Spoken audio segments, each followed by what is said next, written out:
여러분, 코스피가 4천 돌파했습니다.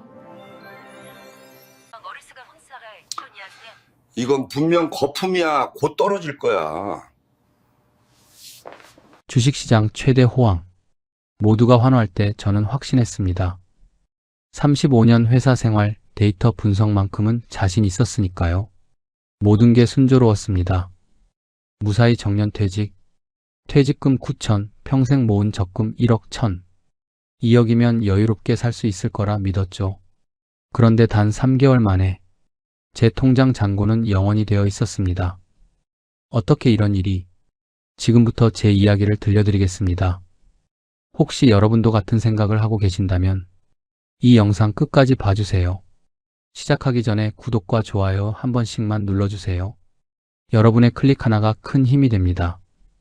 2025년 10월 어느 날 아침, 커피를 마시며 아침 뉴스를 보고 있었습니다. 증시 소식입니다. 코스피가 드디어 4천선을 돌파했습니다. 앵커의 밝은 목소리. 하지만 제 표정은 어두웠습니다. 저는 박영호, 올해 65세입니다. 3년 전까지 정밀이라는 중견 제조업체에서 일했습니다. 생산관리팀장. 35년간 공장 데이터만 들여다보며 살았죠. 불량률, 생산량, 원가 절감. 숫자와 그래프가 제 인생이었습니다. 여보, 뉴스 보고 있어요?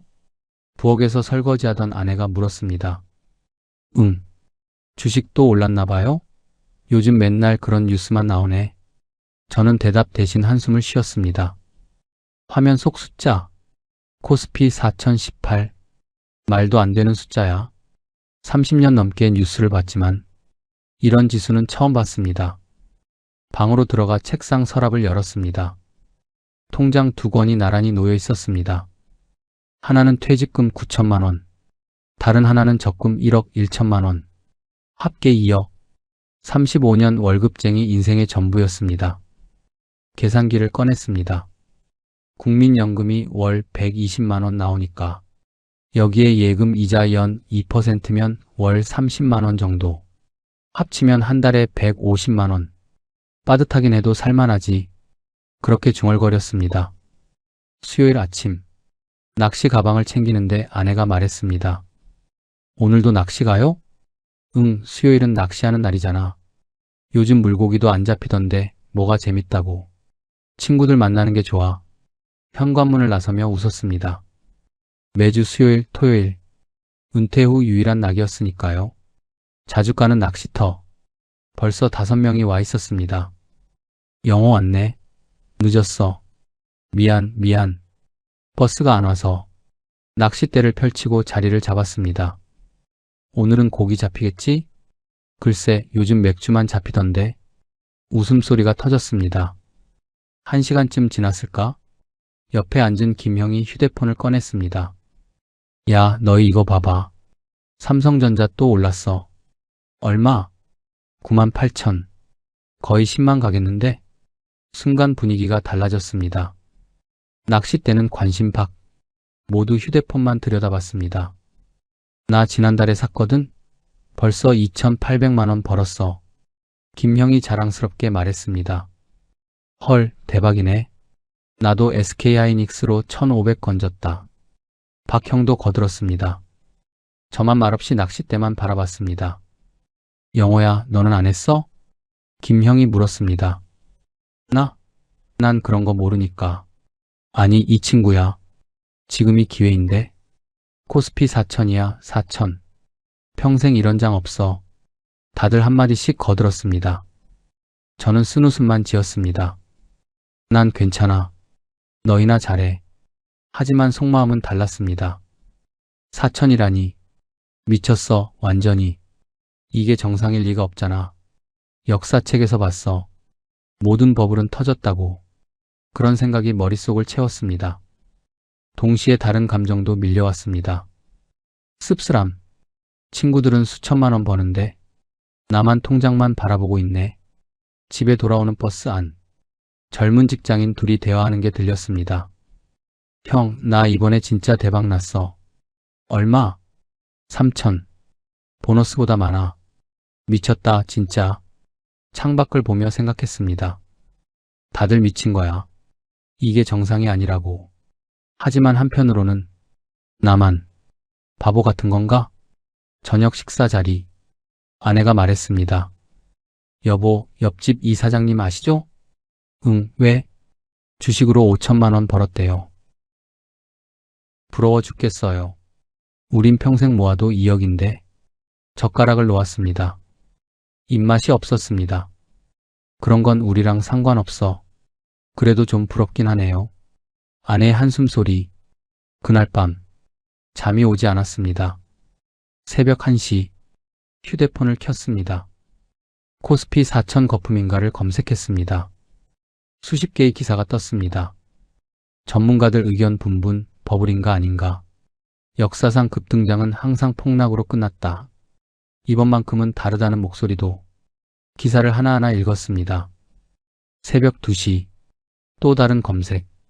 주식 하락 베팅 방법. 인버스 ETF란. 코스피 떨어질 때 수익. 처음 보는 단어들이 나왔습니다. 하지만 설명을 읽어보니 간단했습니다. 지수가 내려가면 돈을 버는 상품. 심장이 뛰기 시작했습니다. 이거다. 다들 오른다고 할 때 나는 반대로 간다. 떨어지면 나만 돈 버는 거잖아. 새벽 3시 더 깊이 파고들었습니다. 유튜브 영상을 봤습니다. 인버스로 1억 벌었습니다. 하락장에서 살아남는 법. 블로그 글도 읽었습니다. 코스피 4000은 분명 거품입니다. 곧 3000 아래로 떨어질 것. 점점 확신이 들었습니다. 35년간 공장에서 데이터 봤어. 불량률 0.1%만 올라가도 바로 잡아냈지. 그래프 보는 눈은 누구보다 자신 있어. 지금 이 차트는 명백한 과열이야. 스스로에게 말했습니다. 침대에 누워서도 생각했습니다. 남들 다 망할 때 나만 수익 내면 되잖아. 이게 진짜 안전한 투자 아닐까? 다음날 아침 일찍 일어났습니다. 아내는 아직 자고 있었습니다. 조용히 옷을 입고 나왔습니다. 목적지는 증권사 지점. 9시 개점과 동시에 들어갔습니다. 어서 오세요, 고객님. 20대로 보이는 젊은 여직원이 반겼습니다. 저 계좌 하나 만들려고요. 네, 어떤 상품 원하세요? 인버스요. 코스피 인버스? 직원의 표정이 약간 굳었습니다. 고객님, 혹시 투자 경험이 없어요. 처음입니다. 그럼 인버스는 좀 위험한데요? 특히 요즘같이 상승장에선. 말을 끊었습니다. 그래서 하는 겁니다. 지금이 정점이잖아요. 곧 떨어져요. 직원이 난처한 표정을 지었습니다. 그건 누구도 확신할 수 없어서요. 전 35년 동안 데이터 분석하며 살았어요. 제 목소리에 힘이 들어갔습니다. 공장 그래프 하나로 불량 예측했던 사람입니다. 차트 정도는 볼 줄 압니다. 직원은 잠시 망설이다 물었습니다. 금액은 어느 정도? 9천만 원입니다. 네. 직원의 눈이 커졌습니다. 9천만 원을? 인버스의 전액? 네, 문제 있나요? 아니. 고객님, 정말 신중하게. 괜찮습니다. 제 책임이에요. 서류를 작성했습니다. 도장을 찍었습니다. 계좌번호가 나왔습니다. 휴대폰 앱에 계좌가 연동되었습니다. 코덱스 인버스 9천만 원. 매수 버튼. 클릭. 체결 완료. 증권사를 나섰습니다. 10월의 맑은 하늘. 기분이 묘하게 좋았습니다. 이제 시작이야. 곧 떨어질 거고. 그럼 친구들보다 더 많이 벌겠지. 발걸음이 가벼웠습니다. 편의점에 들려서 캔커피를 사고 벤치에 앉아 마셨습니다.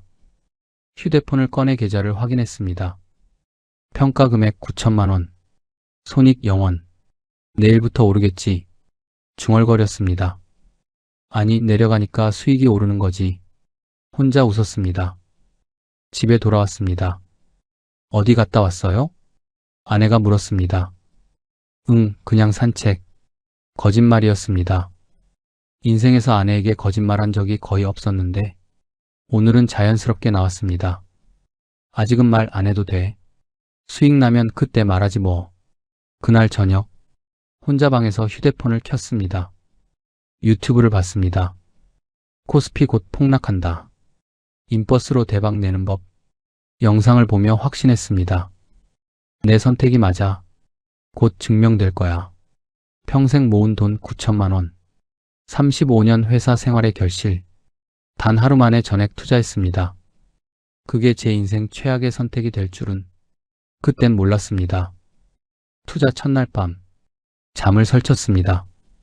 새벽 4시에 눈이 떠졌습니다. 휴대폰을 켰습니다. 미국 증시를 확인했습니다. 다우존스 마이너스 0.8%, 나스닥 마이너스 1.2%. 좋아, 미국도 떨어지고 있어. 다시 잠들었습니다. 이번엔 편안하게. 아침 8시. 눈을 뜨자마자 휴대폰부터 찾았습니다. 한국 증시 시작 전 선물 지수를 확인했습니다. 마이너스 1.5%. 심장이 뛰었습니다. 떨어진다. 9시 정각. 장이 시작되었습니다. 실시간으로 지수를 지켜봤습니다. 4018에서 출발. 3995. 오, 4000도 깨졌어. 소리를 지를 뻔했습니다. 아내가 부엌에서 물었습니다. 여보, 무슨 일이에요? 아니야. TV 보다가. 거짓말이 또 나왔습니다. 오전 11시. 코스피 3972. 하루 만에 거의 50포인트 하락. 제 계좌를 확인했습니다. 평가 금액 9,115만원. 수익 115만원. 하루 만에 115만원. 손이 떨렸습니다. 은행 예금으로는 1년을 굴려야 200만원인데 단 하루의 절반을 점심때까지 계좌만 들여다봤습니다. 밥 먹으라는 아내 말도 안 들렸습니다. 오후 2시. 코스피 3,955. 제 계좌 9,180만원. 수익 180만원. 미쳤다.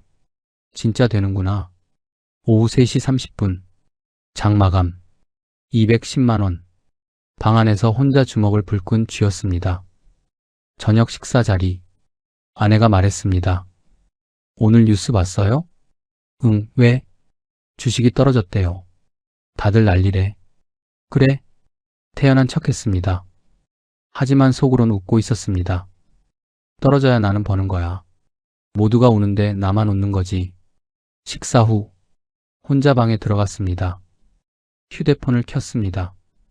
낚시 동호회 단톡방. 메시지가 수십 개 쌓여 있었습니다. 김형, 야, 오늘 장 봤어? 떨어졌어. 박형, 나 200만원 날렸네. 이형, 에이, 괜찮아. 내일 오를 거야. 저는 메시지를 보내지 않았습니다. 그냥 조용히 읽기만 했습니다. 미안하지만 친구들아, 나는 오늘 210만원 벌었어. 우월감이 밀려왔습니다. 35년 회사 생활. 처음 느껴보는 감정이었습니다. 그날 밤 유튜브를 켰습니다. 인버스 수익 인증합니다. 영상을 봤습니다. 저는 이틀 만에 500만원 벌었어요. 댓글을 읽었습니다. 부럽습니다. 저도 시작할게요. 역시 하락장이 기회네요. 문득 생각이 들었습니다. 하루에 210만원이면 한 달이면 4,200만원? 아니, 매일 떨어지진 않겠지. 그래도 한 달에 1,000만원은 되겠네. 계산기를 두드렸습니다. 상상만으로 행복했습니다. 다음날 토요일, 낚시 모임 날입니다. 평소보다 일찍 나갔습니다. 한강에 도착했습니다. 친구들이 이미 와 있었습니다. 영호야, 일찍 왔네? 응, 오늘 날씨 좋아서.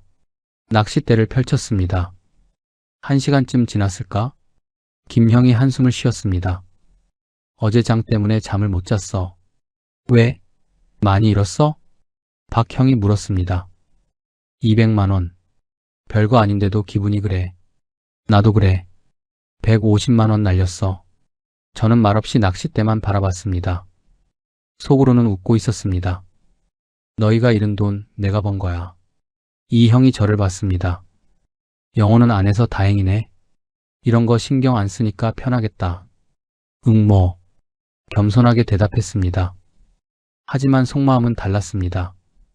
모르는 소리 하고 있네. 나는 어제 210만원 벌었어. 너희가 잃은 돈 내가 먹는 거야. 우월감이 점점 커졌습니다. 월요일 아침, 장이 시작되었습니다. 코스피는 다시 조금 올랐습니다. 3,948에서 4,015로 67포인트. 제 계좌는 줄어들었습니다. 9,210만원에서 9,090만원으로 마이너스 120만원. 살짝 당황했습니다. 하지만 곧 생각했습니다. 괜찮아. 조금 오르락내리락 하는 거야. 큰 흐름은 하락이니까 조금만 기다리면 돼. 그렇게 스스로를 달랬습니다. 화요일, 또 조금 올랐습니다. 4,015에서 4,052로 제 계좌 8,970만원. 수익이 사라지고 오히려 마이너스 30만원 손실. 뭐야? 불안감이 밀려왔습니다. 수요일 아침, 증권사에 전화했습니다. 저기요, 지난번에 계좌 만들었던 사람인데요. 네, 고객님. 무엇을 도와드릴까요? 인버스 말고 더 빨리 수익 나는 거 없나요? 직원이 잠시 침묵했습니다. 혹시 레버리지 상품 말씀이신가요? 그게 뭔데요? 지수가 1% 움직이면 2% 수익이 나는 상품입니다. 오, 그거요. 그걸로 바꿔주세요. 고객님, 그건 위험합니다. 손실도 2배거든요. 괜찮아요. 어차피 떨어질 건데. 직원이 난처하게 말했습니다. 그리고 레버리지 상품은 조건이 있습니다. 조건이요? 네, 예탁금이 1,000만원 이상이어야 하고요. 그건 문제 없어요. 9천 있으니까. 사전 교육도 이수하셔야 합니다. 교육이요? 그게 뭔데요? 온라인으로 1시간 정도 영상 시청하시면 됩니다. 지금 당장 할 수 있어요? 네, 가능합니다. 그럼 지금 보낼 테니 바로 해주세요. 휴대폰으로 링크가 왔습니다. 교육 영상이었습니다. 레버리지 ETF의 위험성, 손실 확대 가능성, 장기 보유 시 가치 하락. 영상을 틀어놓고 다른 일을 했습니다. 제대로 보지도 않았습니다. 1시간 후, 확인 테스트? 이런 걸 누가 틀려? 문제를 대충 찍었습니다. 수료증이 발급되었습니다. 다시 증권사에 전화했습니다. 교육 끝났어요. 확인했습니다. 그럼 전환 도와드리겠습니다. 빨리 부탁드려요. 전화를 끊었습니다. 귀찮은 절차 맞네. 어차피 떨어질 건데 뭐. 전환 완료. 기존 인버스 매도. 레버리지 인버스 EX 매수. 9천만원 전액. 이제 진짜 시작이야. 떨어질 때 2배로 벌면 되지. 계산기를 두드렸습니다. 1% 하락하면 2% 수익. 하루 2%면 180만원. 한 달이면 눈이 반짝였습니다. 저녁, 아내가 물었습니다. 요즘 기분 좋아 보여요. 그래? 네, 뭔가 좋은 일 있어요?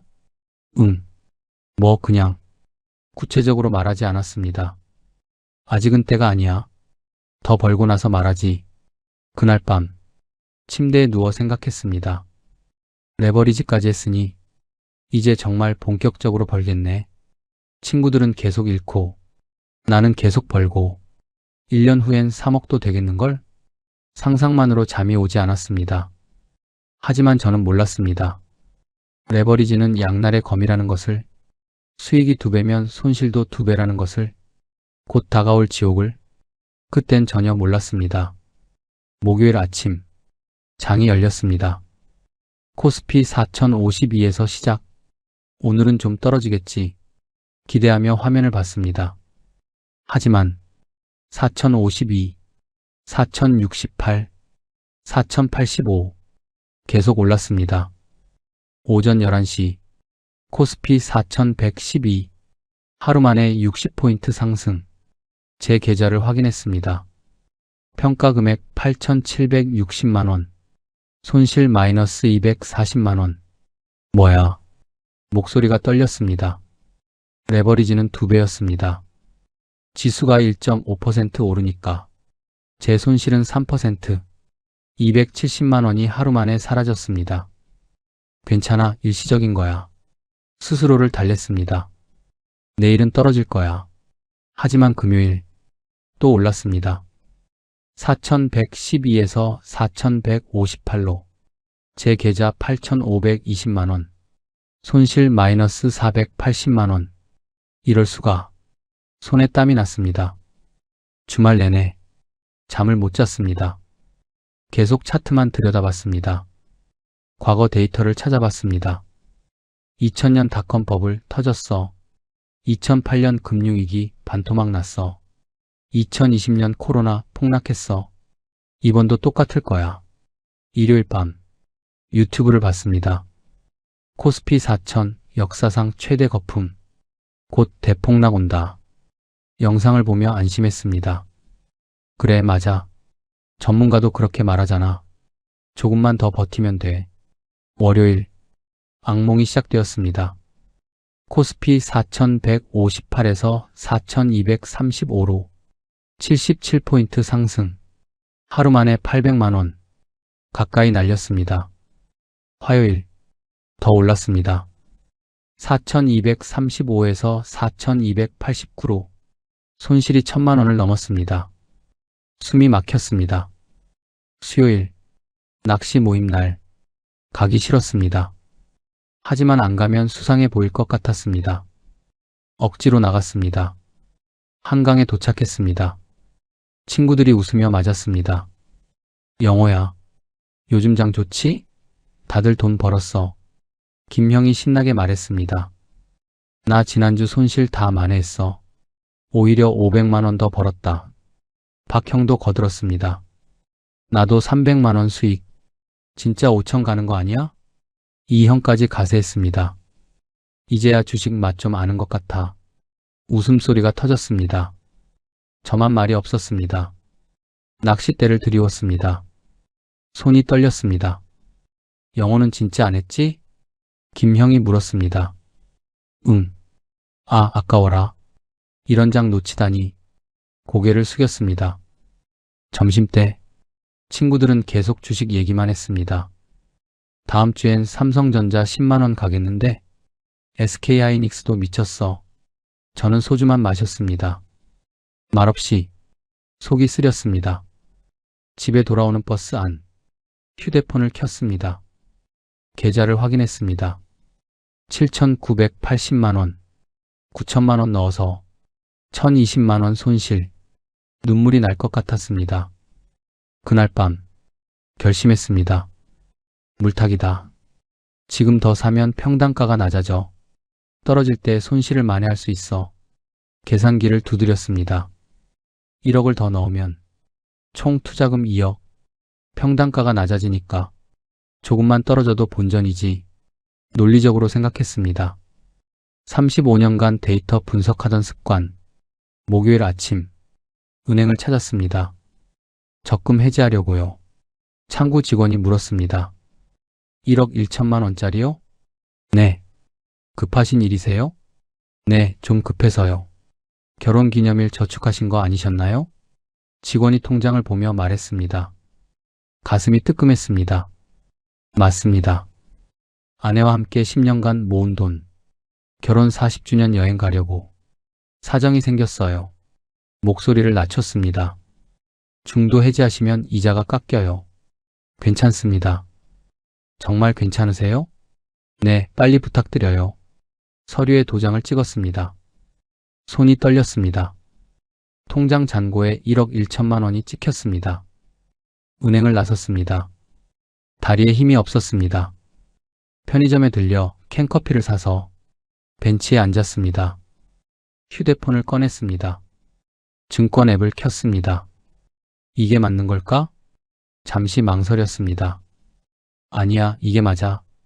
평단가를 낮춰야 해. 안 그러면 계속 손실이야. 스스로를 설득했습니다. 레버리지 인버스 2배. 매수 1억 1천만 원. 전액. 손가락이 화면 위에 머물렀습니다. 5초, 10초. 숨을 깊이 들이쉬었습니다. 클릭. 체결 완료. 화면을 봤습니다. 총 투자금 2억 원. 현재 평가 1억 8,200만 원. 손실 마이너스 1,800만 원. 괜찮아. 중얼거렸습니다. 이제 조금만 떨어지면 본전이야. 집에 돌아왔습니다. 현관문을 열었습니다. 다녀왔어요. 아내가 웃으며 맞았습니다. 어디 갔다 왔어요? 응, 산책. 또 거짓말. 여보, 내년에 우리 결혼 40주년이잖아요. 아내가 말했습니다. 제주도 갈까요? 아니면 유럽? 적금 모은 거 있으니까 괜찮겠죠? 가슴이 철렁했습니다.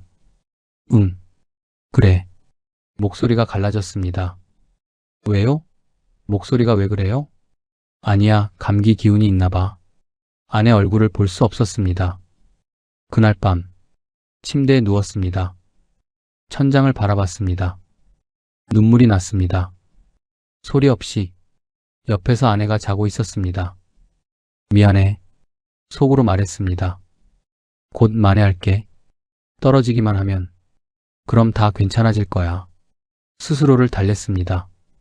하지만 시장은 제 바람대로 움직이지 않았습니다.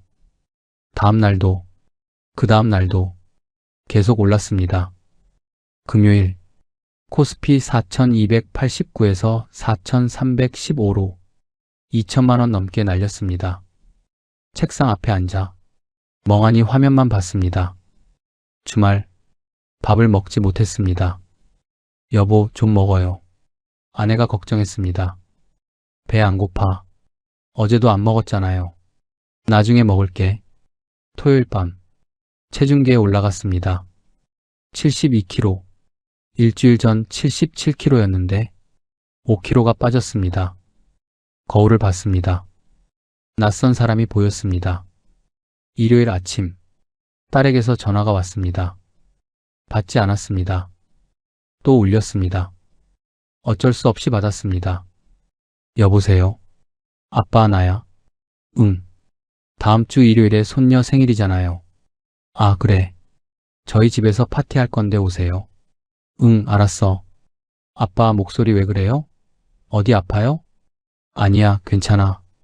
그리고 아빠, 딸이 조심스럽게 말했습니다. 손녀가 자전거 갖고 싶대요. 아빠가 사주신다고 했었잖아요. 기억하세요? 가슴이 철렁했습니다. 기억납니다. 6개월 전에 약속했었죠. 그게 지금은 말이 막혔습니다. 괜찮아요. 나중에 사주셔도. 미안하다. 무슨 일 있어요? 아빠 진짜 이상해요. 아무것도 아니야. 끊을게. 전화를 끊었습니다. 손녀 얼굴이 떠올랐습니다. 할아버지, 자전거 사줄 거지? 밝게 웃던 얼굴. 눈물이 났습니다. 자전거 하나 못 사주는 할아버지. 월요일, 장이 열렸습니다. 또 올랐습니다. 손실이 거의 2,600만 원. 화면을 끌 수가 없었습니다. 화장실 갈 때도 들고 갔습니다. 밥 먹을 때도 옆에 뒀습니다. TV 볼 때도 손에 쥐고 있었습니다. 중독이었습니다.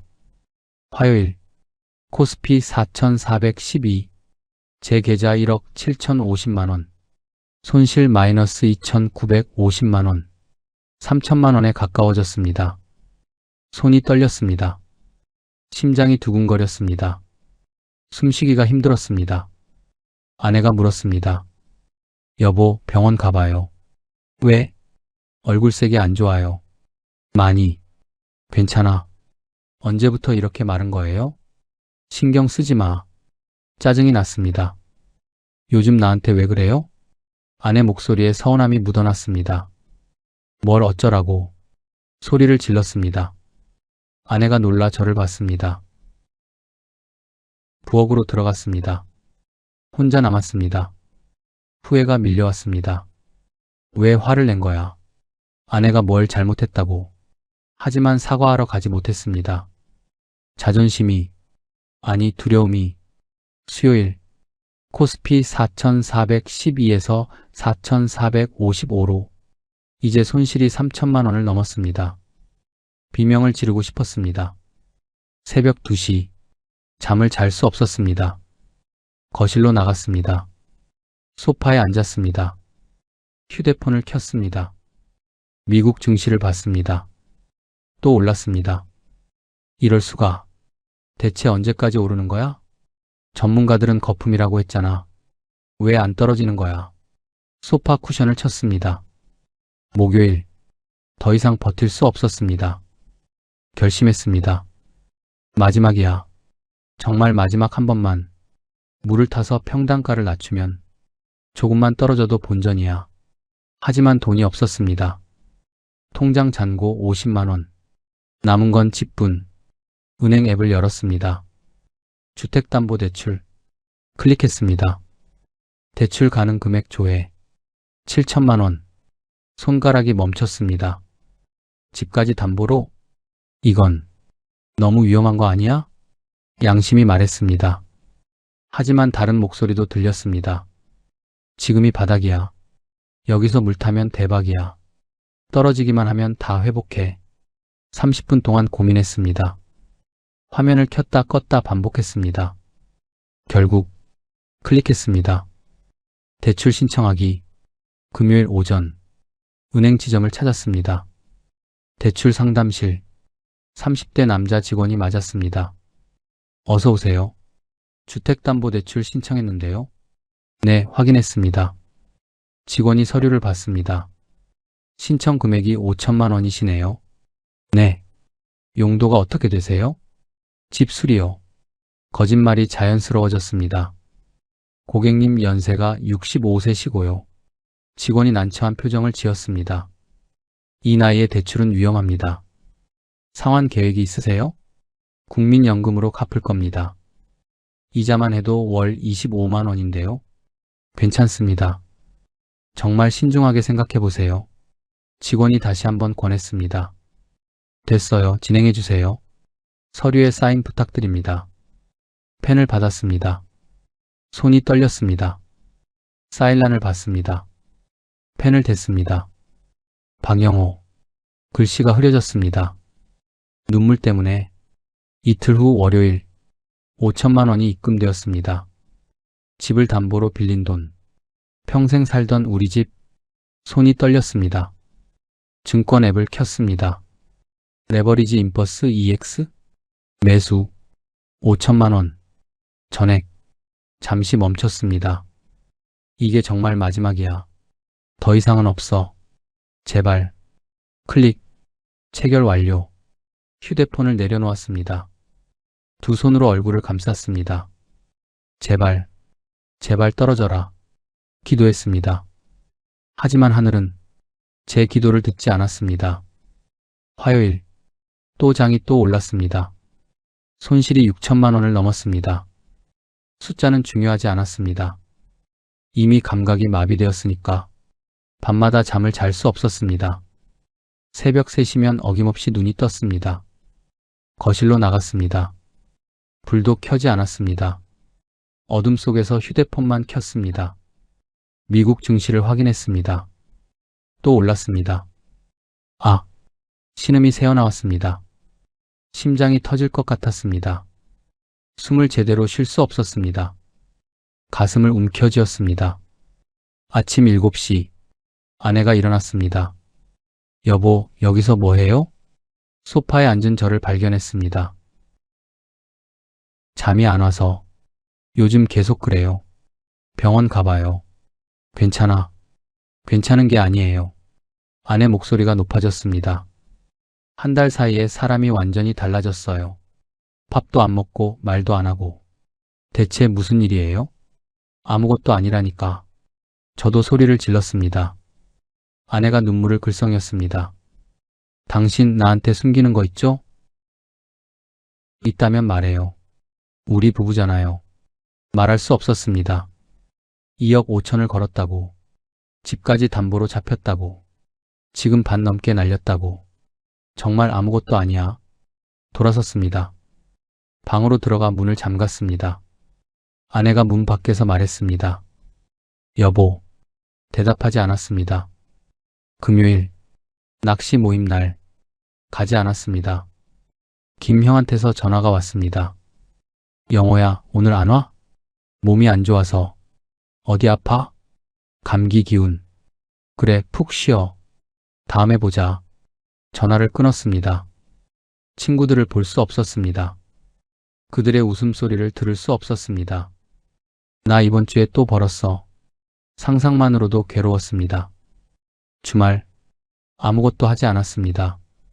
침대에만 누워 있었습니다. 천장을 바라봤습니다. 시간이 어떻게 가는지 몰랐습니다. 밥도 먹지 않았습니다. 물만 마셨습니다. 토요일 저녁, 딸이 찾아왔습니다. 초인종이 울렸습니다. 아내가 문을 열었습니다. 어머, 지은아. 엄마, 아빠 어디 계세요? 방에서 나갔습니다. 아빠. 딸이 놀란 표정을 지었습니다. 아빠, 얼굴이 왜 그래요? 응? 괜찮은데? 괜찮은 게 아니에요. 완전히 말랐어요. 한 달 만에 10kg는 빠진 것 같아요. 딸이 아내를 봤습니다. 엄마, 아빠 병원 안 가봤어요? 가보라고 했는데 안 간대. 아빠, 무슨 일 있어요? 아무것도 없어. 거짓말하지 마세요. 딸 목소리가 떨렸습니다. 지난번 전화할 때도 이상했어요. 손녀 자전거도 갑자기 안 사준다고 하고. 아빠, 돈 문제예요? 가슴이 철렁했습니다. 아니야, 돈 문제 아니야. 그럼 뭔데요? 그냥 좀 피곤해서 그래. 딸은 믿지 않는 표정이었습니다. 하지만 더 이상 묻지 않았습니다. 다음 주 일요일 손녀 생일 꼭 오세요. 응, 갈게. 약속이에요. 알았어.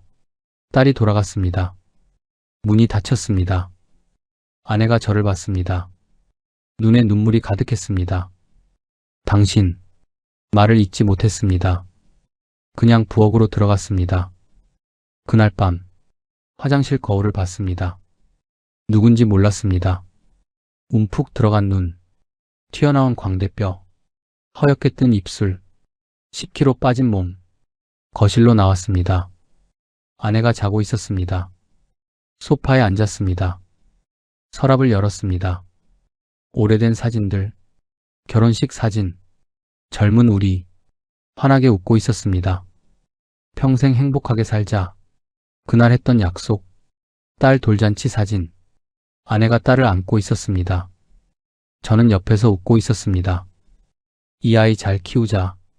그날 다짐, 퇴직 기념 사진, 35년 근속, 동료들과 함께 이제 좀 쉬면서 살아요. 상사가 했던 말, 사진을 다시 서랍에 넣었습니다. 눈물이 났습니다. 소리 없이 울었습니다. 미안해. 정말 미안해. 다음 주가 되었습니다. 지수는 계속 올랐습니다. 손실은 1억을 훌쩍 넘었습니다. 숫자는 이제 의미가 없었습니다. 매일이 지옥이었습니다. 아침에 눈 뜨는 게 두려웠습니다. 장이 시작되는 9시가 공포였습니다. 휴대폰 없이는 5분도 못 견뎠습니다. 화장실 갈 때도, 밥 먹을 때도, TV 볼 때도 계속 계좌만 확인했습니다. 중독이었습니다. 벗어날 수 없었습니다.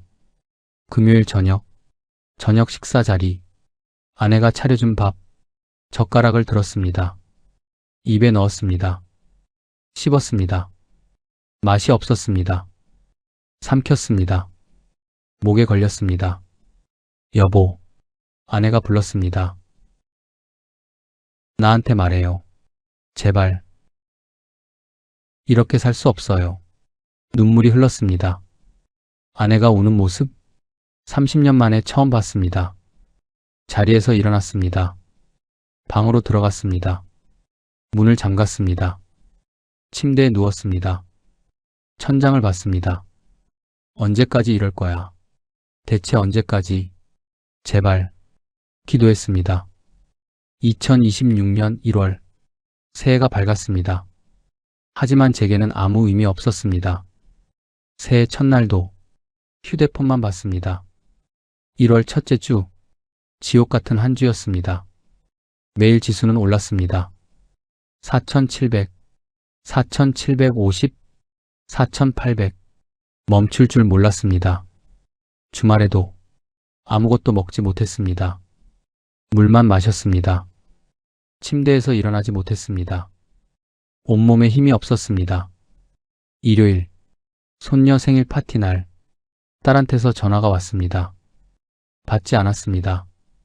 또 울렸습니다. 또 받지 않았습니다. 문자가 왔습니다. 아빠, 왜 전화 안 받아요? 손녀가 할아버지 기다려요. 꼭 오신다고 하셨잖아요. 읽을 수 없었습니다. 휴대폰을 엎어놓았습니다. 아내가 방문을 두드렸습니다. 여보, 지은이네 가야죠. 여보, 못 가. 왜요? 약속했잖아요. 몸이 안 좋아. 그럼 병원이라도 가요. 아내 목소리가 떨렸습니다. 대답하지 않았습니다. 아내의 발소리가 멀어졌습니다. 혼자 남았습니다. 악몽의 월요일. 장이 열렸습니다. 코스피 4820에서 출발. 계속 올랐습니다. 심장이 미친 듯이 뛰었습니다. 손에 땀이 흘렀습니다. 화면 속 숫자. 코스피 4968. 5천이 눈앞이었습니다. 제 계좌를 봤습니다. 평가 금액 6,750만원. 손실 마이너스 1억 8,250만원. 숨이 막혔습니다. 오후가 되자 더 올랐습니다. 5,028. 5천을 넘었습니다. 역사상 처음 비명을 지르고 싶었습니다. 손실이 거의 2억. 더 이상 버틸 수 없었습니다. 손이 떨렸습니다. 온몸이 떨렸습니다. 식은땀이 흘렀습니다. 지금 팔면 정말 끝이야. 2억 5천이 6천으로. 하지만 계속 버티면 이마저도 사라질 거야. 결심했습니다.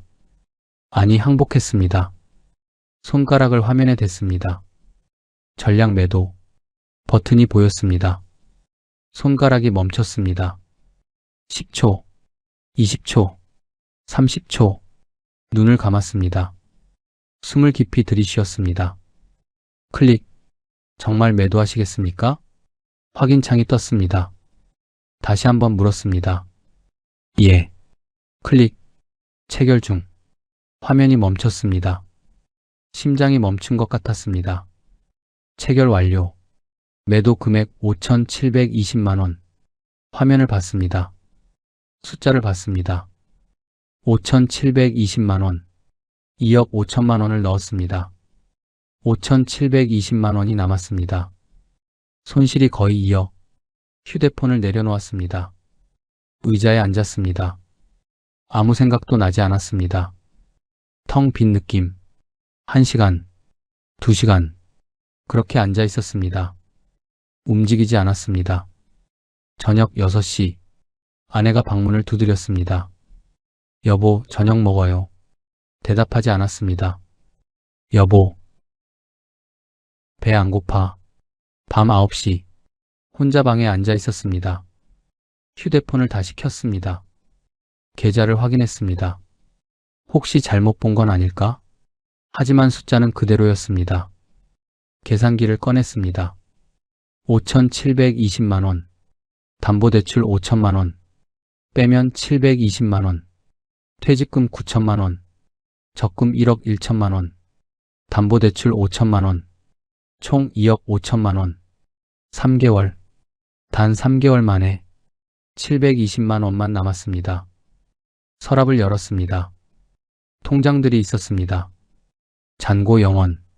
모두 비어 있었습니다. 웃음이 나왔습니다. 미친 사람처럼 웃다가 울었습니다. 소리를 죽여서 거실로 나갔습니다. 아내는 소파에서 TV를 보고 있었습니다.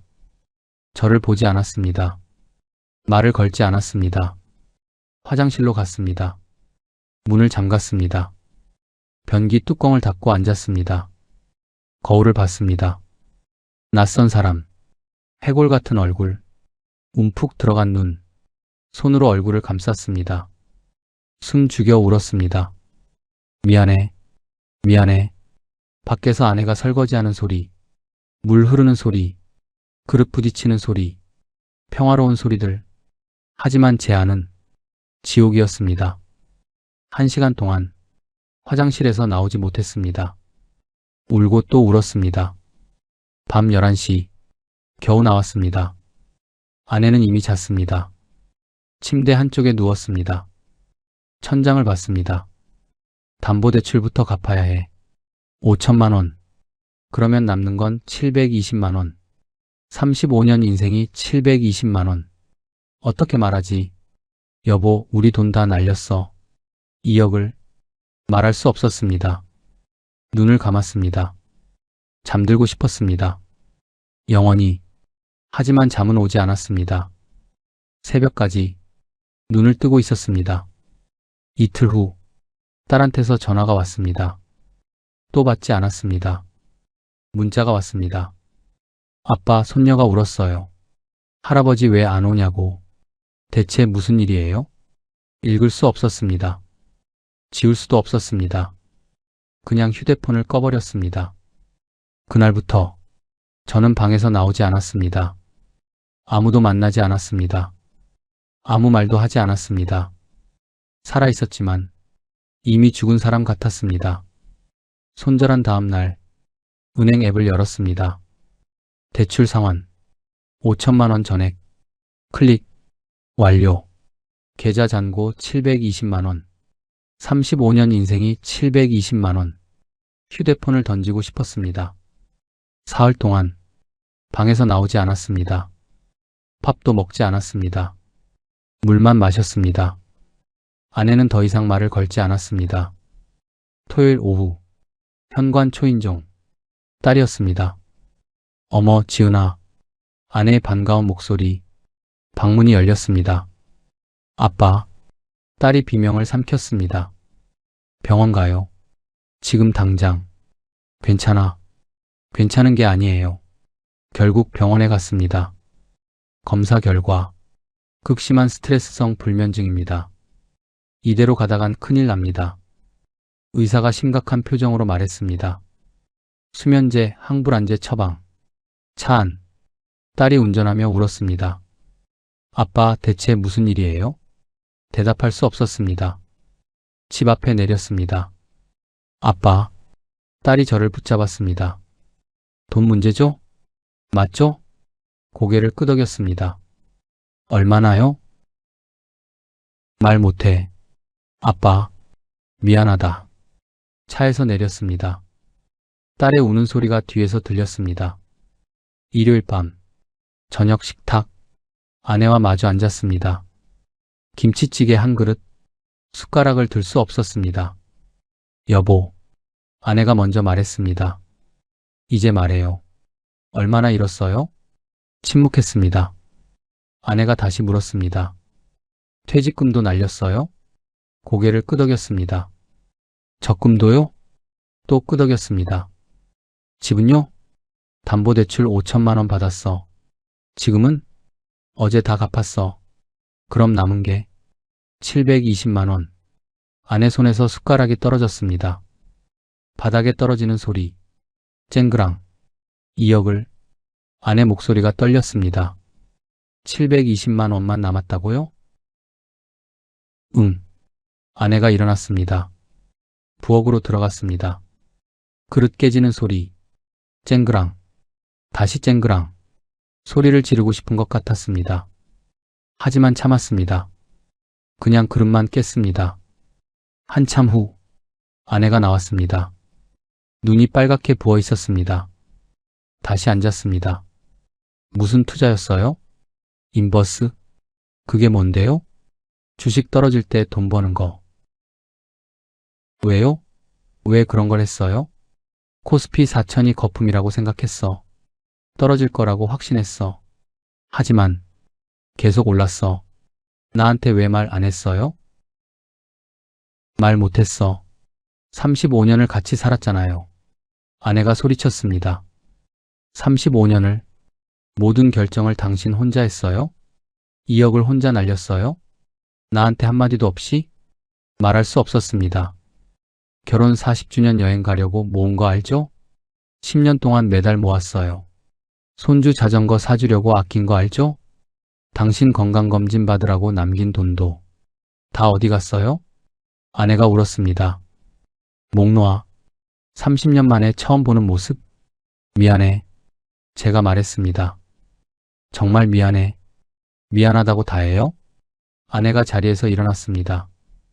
방으로 들어갔습니다. 문을 닫았습니다. 잠그는 소리. 딸깍. 거실에 혼자 남았습니다. 소파에 앉았습니다. TV를 켰습니다. 경제 뉴스. 코스피 5000 시대 본격화. 개인 투자자 수익률 역대 최고. 전문가들 6000도 가능 전망. 리모컨을 던졌습니다. TV 화면이 깨졌습니다. 바닥에 주저앉았습니다. 머리를 감싸 쥐었습니다. 왜 안 떨어진 거야? 전문가들이 거품이라고 했잖아. 하지만 아무도 대답하지 않았습니다. 깨진 TV 화면만 깜빡거렸습니다. 제 인생처럼 그날 밤 소파에서 잤습니다. 아니, 잠든 게 아니라 기절했습니다. 새벽 4시 눈이 떴습니다. 어둠 속 혼자 이제 어떻게 살지? 720만 원으로, 국민연금 120만 원으로 답이 없었습니다. 창밖을 봤습니다. 아직 어두웠습니다. 동이 트려면 멀었습니다. 제 인생도 아직 어두웠습니다. 언제 동이 틀지 알 수 없었습니다. 며칠이 지났습니다. 아내는 저와 말을 하지 않았습니다. 같은 집에 살지만 남남처럼 목요일 아침 우편함에 편지가 왔습니다. 딸의 편지였습니다. 손편지. 아빠, 손녀가 매일 울어요. 할아버지 보고 싶다고. 아빠, 무슨 일인지 몰라도 우리한테 기대요. 혼자 견디지 마세요. 편지를 읽고 또 읽었습니다. 눈물이 났습니다. 손녀 얼굴이 떠올랐습니다. 할아버지, 자전거 사줄 거지? 약속을 지키지 못했습니다. 금요일, 김형한테서 문자가 왔습니다. 영호야, 다음 주 수요일 낚시 꼭 나와. 1년에 한 번 회식하는 날이야. 다들 보고 싶어 해. 갈 수 없었습니다. 친구들 얼굴을 볼 수 없었습니다. 요즘 주식으로 얼마 벌었어? 그 질문을 들을 수 없었습니다. 일요일 밤, 혼자 거실에 앉았습니다. 노트를 꺼냈습니다. 펜을 들었습니다. 써 내려갔습니다. 지난 3개월을 2025년 10월 코스피 4000을 보고 생각했습니다. 이건 거품이야. 곧 떨어질 거야. 35년간 데이터 분석하며 살았으니까 이 정도는 알 수 있다고 믿었습니다. 퇴직금 9천만 원을 인버스에 넣었습니다. 처음엔 280만 원 벌었습니다. 역시 내가 맞았어. 자만했습니다. 하지만 지수는 떨어지지 않았습니다. 오히려 계속 올랐습니다. 믿을 수 없었습니다. 조금만 더 버티면 레버리지로 바꿨습니다. 손실이 커졌습니다. 적금 1억 1천만 원을 넣었습니다. 결혼 40주년 여행 자금, 아내와 10년간 모은 돈, 물타기를 했습니다. 그래도 떨어지지 않았습니다. 집을 담보로 5천만 원을 빌렸습니다. 마지막이야. 정말 마지막. 그렇게 말했습니다. 2026년 1월 코스피 5000을 넘었습니다. 저는 항복했습니다. 손절했습니다. 5,720만 원이 남았습니다. 대출을 갚고 나니 720만 원, 35년 인생이 720만 원이 되었습니다. 펜을 놓았습니다. 글을 다시 읽었습니다. 한심했습니다. 새 페이지를 펼쳤습니다. 다시 썼습니다. 지금 이 글을 보고 계신 여러분, 혹시 인버스 하고 계신가요? 레버리지 하고 계신가요? 남들은 다 버는데 나만 못 번다. 그런 생각하고 계신가요? 떨어질 때 돈 벌면 안전하겠지. 그렇게 생각하고 계신가요? 제 이야기 들어주세요. 저는 박영호 65세입니다. 정밀에서 35년간 일했습니다. 생산관리팀장, 데이터 분석이 제 일이었습니다. 그런 제가 시장을 예측할 수 있다고 믿었습니다. 코스피 4000은 거품이라고 확신했습니다. 하지만 완전히 틀렸습니다. 인버스, 레버리지, 이름도 어려운 상품, 이해했다고 생각했지만 진짜 위험은 몰랐습니다. 증권사 직원이 말렸습니다. 은행 직원도 말렸습니다. 아내도 걱정했습니다. 딸도 조심하라고 했습니다. 하지만 저는 무시했습니다. 35년 경력이 뭔데? 데이터로 판단하는 사람이야. 젊은 사람들이 뭘 알아? 오만했습니다. 지금 제 상황입니다. 통장 잔고 720만 원.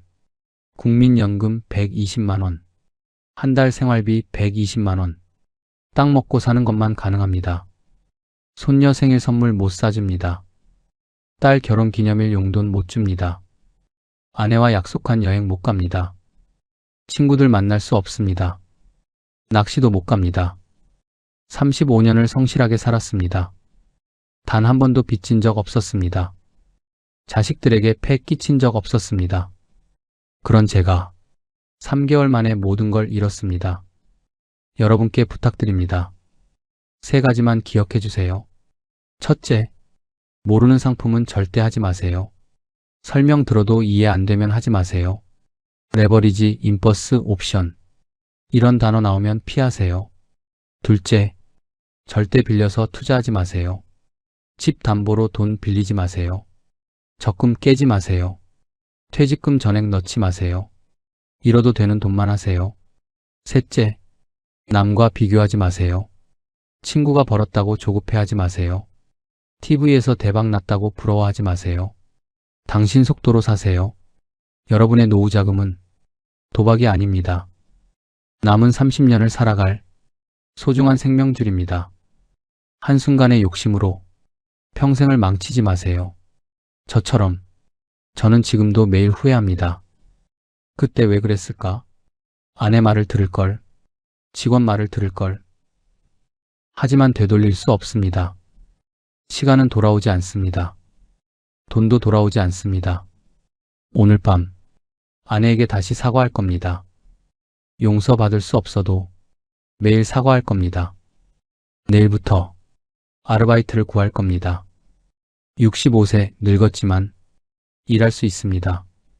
조금씩 다시 모을 겁니다. 여러분은 저처럼 되지 마세요. 제발. 펜을 놓았습니다. 노트를 덮었습니다. 깊은 숨을 쉬었습니다. 창밖을 봤습니다. 해가 지고 있었습니다. 어둠이 찾아왔습니다.